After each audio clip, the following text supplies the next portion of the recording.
Tonga soa tamin'ny fandarana zany firaisam-ty Kanada indray ianao. Ny resadresantsika anio zany dia torohevitra kely izay fampizarako aminareo izay manao télétravail izany satria amin'izao fotoana izao zany dia efa manomboka izany miabetsaka ireo olona izay miasa birao ao an-trano ka ilay fotoana izay petrahana ao an-trano zany dia matetika mitondra antsika any amin'ilay atao hoe tsy fanetseham-batana izany ary ny eo amin'ny hoe resaka tsy de tena fijerevana ny resaka ara-pahasalamana izany ka somary mandeha gaboraraka ihany zany ny hoe fitsinjovana an'izay pitsopitso-javatra izay.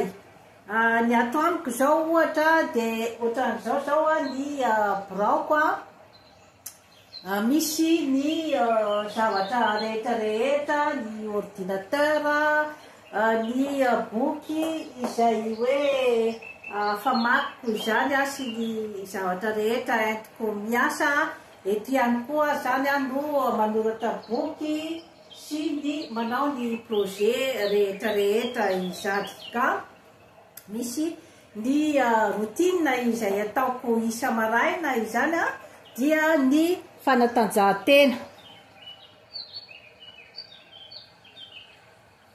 Eto zany no manao ny fanatanjahantena, ny vélo d'appartement dia ny tapis roulant. Mandritra ny adiny iray eo zany dia manao an'izay karazana routine izay ary ny fandravako ny piesy rehetrarehetra ato izany dia zavatra mampiakatra zany ny sérotonine na ny hormone du bonheur ao anatin'ny adi-dohantsika izany. Ohatra ny thérapie du couleur izao dia ohatran'izao zao ny fandravako ny fitaratra izany. Misy an'ireto karazana couleur ireto izany izay hoe mamelombelona zany ny sérotonine ao amin'ny cerveau ary manampy dia manampy tokoa zany ireo karazan-javatra ireo amin'ny zavatra rehetra izay ataonao satria ny énergie azonao amin'ny maraina izany rehefa manao ny exercice physique dia mihinana ny sakafo ara-pahasalamana, ny fruits sy ny légumes izay efa nasehoko anareo teto zany ny akamaroan'ireo karazana hoe zavatra sakafo ara-pahasalamana izany dia manome hery betsaka mihitsy izany hoentinao miasa toute la journée en forme. Dia izao zao isan'ny fampiadiana ny couleur izay hoe mamelombelona anao zany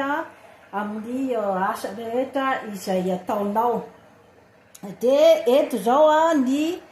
fanaovako ny fikojana ny tarehy sy ny karazana fikarakarana ny volo rehefa hoe alohany anao ny vidéo izay sehoko eto amin'ny YouTube izany. Dia eto zao ny toerana izay anaovako ny méditation. Ny méditation moa zany dia karazana fampitoniana ny saina izy io zany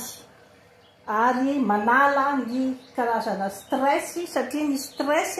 miandrona izany no mahatonga antsika anana ny aretina izany. Dia ny planty izay hoe tondrako isa maraina izany satria manampy betsaka ihany koa zany ny planty ny amin'ny hoe famelombelomana izany manome oxygène ary manome ihany koa zany hoe karazana énergie zany ny planty. Dia eo moa zany ny hoe fanetanana amin'ny resaka sakafo ara-pahasalamana. Manao ihany koa zany ny tenako ny danse aérobika rehefa amin'ny maraina izay manampy dia manampy mihitsy zany amin'ny resaka hoe fanetseam-batana dia misy ihany koa zany ny karazana réflexologie izay ataoko amin'ny maraina izany mistimule ny karazana taova ao amintsika olombelona izany ny réflexologie dia ataoko eto ambony ity zany ny tongotra dia maharitra eo amin'ny 15 minutes eo zany no anaovako an'izay séance de réflexologie izay. Ilaina dia ilaina zany ny karazana fitaizam-batana ohatran'izay amintsika olombelona indrindra moa zany dia hitazomantsika ny fahasalamana ara-batana ara-tsaina ary ara-panahy satria ireo zany no angovo hoentintsika amakivaky ny fiainana amahany olana izay misy eo amin'ny fiainatsika ary indrindra izany dia ho angovo hoentintsika anatotosa izany ny zavatra izay tiantsika hotratrarina amin'ny fiainana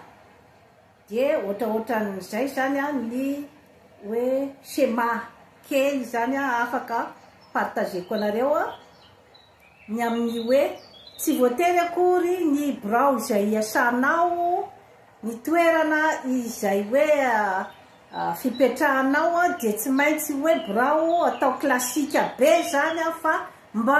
misy ihany koa zany ny zavatra izay hoe mba mahafinafinaritra anao zany ao amin'ny birao izay iasanao ary indrindra moa zany dia